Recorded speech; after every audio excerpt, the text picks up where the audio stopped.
km à la nage, à vélo et à pied. C'est le triathlète intertois François Reding. Il est notre invité pour le face-à-face de ce lundi.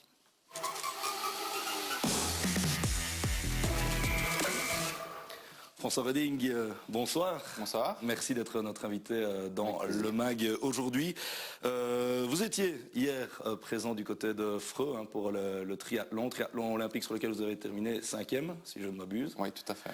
Mais la dernière fois qu'on vous a vu autour d'un micro TV Lux, c'était à Saint-Léger, début septembre. Vous aviez remporté le triathlon de Saint-Léger, une épreuve qui vous tient à cœur. Vous avez une certaine histoire avec cette épreuve. Oui, c'est là que j'ai débuté, donc c'était ma première course triathlon, alors que j'en faisais pas du tout à l'époque. Et j'aime bien y retourner, pas nécessairement pour former, pour m'amuser surtout, et prendre du plaisir, c'est un chouette coin. Souvent ça se termine quand même par une victoire, hein. C'était pas la première fois que vous vous imposez. Oui, presque chaque fois, mais pas tout le temps quand même. Ok.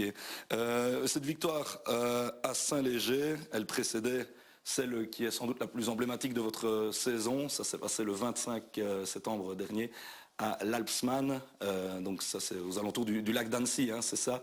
Ouais. Donc sur le semi-triathlon, une victoire pour vous qui représentait beaucoup visiblement. Oui, c'est sûr. Bon, après, voilà, donc Saint-Léger, c'était une préparation avec l'Amstel la veille pour pouvoir préparer Annecy du mieux possible. Et l'objectif était de faire une bonne course. Donc voilà, elle a été très très bonne et c'est un super coin. Franchement, Annecy, des eaux translucides, la montagne, que du rêve.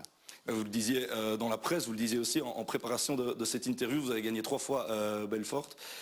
Or, ici à Annecy, ça va encore une autre saveur. Est-ce que c'est le déroulement de la course qui fait justement que cette victoire est particulière?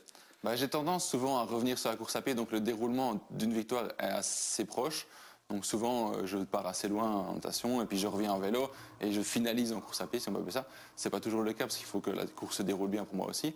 Ici, la saveur, c'est que ça terminait par une montée, donc on arrivait vraiment très très haut. C'était que de la montagne. On se rapprochait du sommet, on le voyait de loin.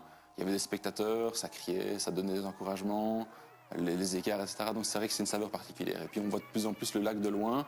Et oui, visuellement, ça aide aussi. On voit quelques images, là c'est sur l'extrême, hein, donc à Annecy.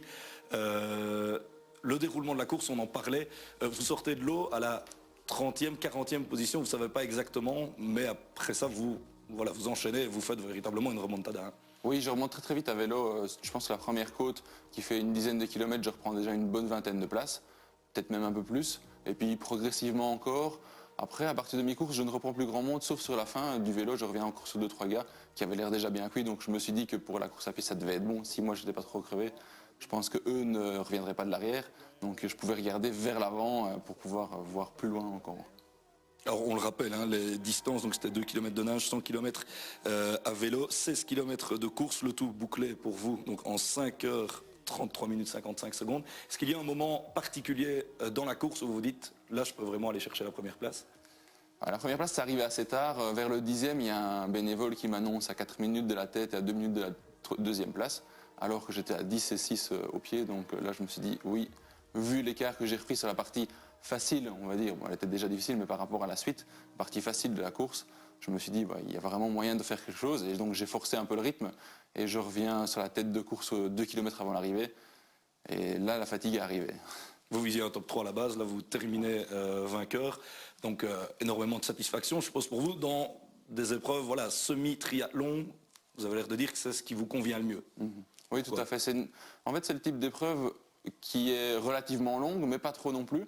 Donc j'arrive quand même à exploiter mes qualités à vélo, ça marche aussi sur le très long, mais à pied, pour l'instant, sur le très long, j'ai un peu du mal à aller au bout de l'effort. Donc j'arrive à partir vite, mais j'arrive pas à finaliser, alors que sur les halves, ou sur les halves difficiles, on va dire, qui sont un peu plus des 3/4, j'arrive à performer jusqu'au bout, jusqu'à la ligne. Ça viendra peut-être sur le plus long, mais bon, voilà, ça faut s'entraîner. Et justement, vous avez fait vraiment une saison très intense, hein, beaucoup de courses depuis le mois de juin.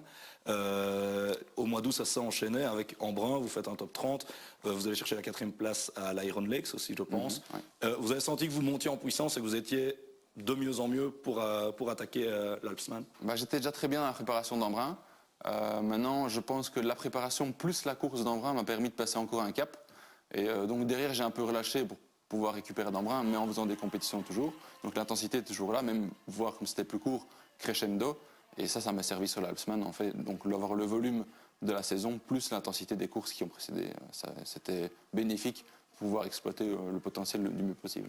Donc c'était vraiment la course phare de votre saison. Ici, le programme pour la suite, je sais bien que vous allez à Jeudine ce week-end pour un triathlon. Qu'est-ce qui va s'enchaîner ensuite? Quels sont les objectifs en fait? Il n'y a plus trop d'objectifs à part prendre du plaisir. Maintenant, voilà, faire des courses, c'est plaisant. Alors je vais donc à Jeudine la semaine prochaine. Puis j'enchaîne avec hockey, un duathlon.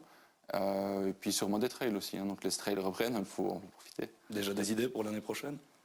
Oui, l'année prochaine, je vais à Krejgo faire le 70.3 d'Ironman. Donc ce sera l'objectif principal. Maintenant, il y a pas mal de courses qui vont venir s'agraffer dessus. D'autres objectifs, je ne sais pas encore. Il faut que je réfléchisse un peu plus. Mais voilà, Krejgo, c'est déjà sûr. On risque de vous revoir à Annecy pour défendre votre titre? Peut-être. Peut-être, ça sera encore. J'ai envie, mais c'est pas encore défini. Ok, super. En tout cas, merci d'avoir été avec nous, François Reding. On va